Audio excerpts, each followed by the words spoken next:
নমস্কার বন্ধুরা, কীভাবে কচুর ফুল আর ডাঁটা ভাজি করে খেতে হয় দেখুন। কি কি মশলাপাতি লাগে দেখুন আপনারা। সামান্য উপকরণের না, আমি কচুর ফুলটাকে কেটে ধুয়ে পরিষ্কার করে একটু সেদ্ধ করে জল ফেলে নেব। এখন সেদ্ধ করা হয়ে গেছে। আর এখানে আমি ইলিশ মাছের পেটা আর ডিম দেবো। আর এখানে পেঁয়াজ রসুন কুচি করে নিয়েছি, আর নারকেল বাটা আর কয়েকটা কাঁচামরিচ।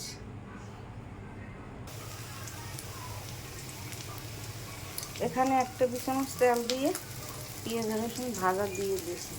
পেঁয়াজ রসুন ভাজা করে হয়ে গেছে। এখন নারকেল দিয়ে দেবেন মধ্যে।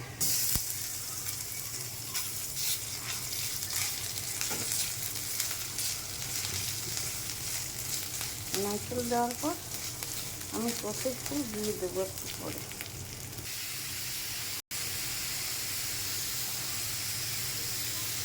কচুর ফুল দিয়ে দিয়েছি, তার মধ্যে ইলিশ মাছের ডিম আর পেটা দিয়ে দিয়েছি।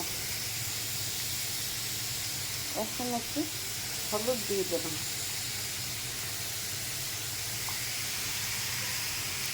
আর লবণ আধা চামচ, আর কাঁচামরিচ দিয়ে দিয়েছি। এই সামান্য উপকরণে কচুর ফুল ভাজা তৈরি হয়ে যায়, বেশি কিছু লাগে না।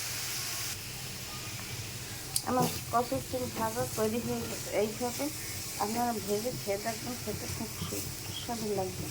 সামান্য উপকরণে তৈরি হয়ে যায় কচুর ফুল আর ডাঁটা।